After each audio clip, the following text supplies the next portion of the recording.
Le fermier du quartier. Bonjour, ici le fermier du quartier.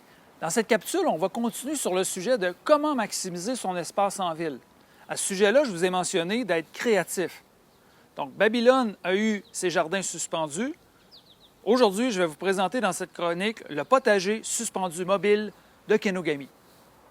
Avant de vous présenter l'unique potager suspendu mobile de Kenogami, je veux vous parler de 3 autres trucs pour maximiser votre espace en ville.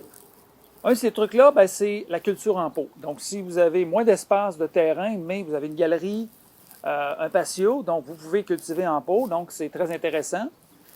Ça permet aussi d'allonger votre saison, c'est-à-dire quand on a les premières gelées à l'automne, on peut entrer nos pots le soir, la nuit, soit dans votre garage ou votre cabanon, et ensuite les ressortir pour allonger cette période-là.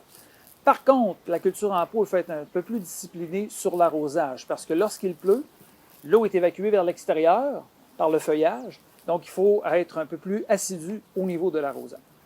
Un autre truc, c'est d'utiliser vos plates-bandes.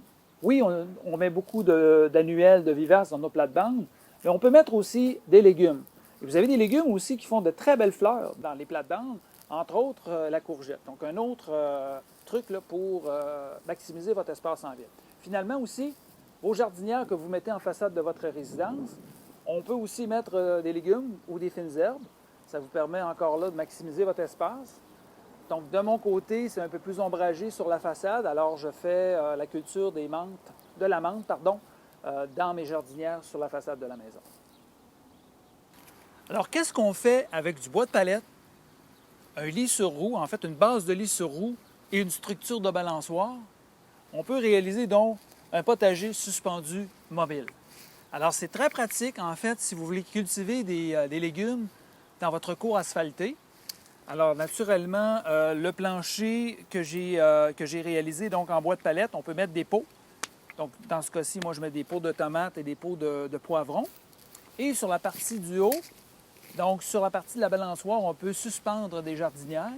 Et j'ai rajouté aussi une barre transversale pour suspendre d'autres jardinières. Donc, on peut l'utiliser des deux côtés. Donc, facilement déplaçable. Donc, encore là, lors de l'automne, lors des premières gelées, on peut l'entrer dans son garage. De mon côté, je l'utilise ici. Présentement, il est plus immobile. En fait, c'est mes jardinières, mes pots, que je sors à l'extérieur durant l'été et que je vais rentrer ensuite dans la serre à l'automne pour allonger ma saison. Donc, un autre truc et astuce donc, pour maximiser votre espace en ville. J'espère que vous avez apprécié cette capsule du fermier du quartier.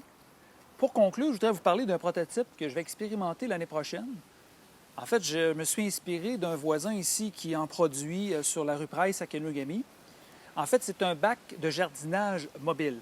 Il y a un espace que je n'ai pas pu encore coloniser ici sur mon terrain, c'est la cour. La cour, c'est sacré, c'est pour les loisirs des enfants. On joue au hockey, on joue au basketball. Donc, je n'ai pas pu encore placer cultiver en fait ma cour asphaltée. Avec cet engin-là, l'année prochaine, je vais pouvoir l'essayer. En fait, ça va permettre là, de le déplacer si on veut jouer au hockey et même éventuellement de l'utiliser pour faire des bandes, pour arrêter les balles qui vont vers la rue. Alors, j'espère que vous avez apprécié donc cette chronique-là et je vous souhaite bon jardinage et aux bêches citadins.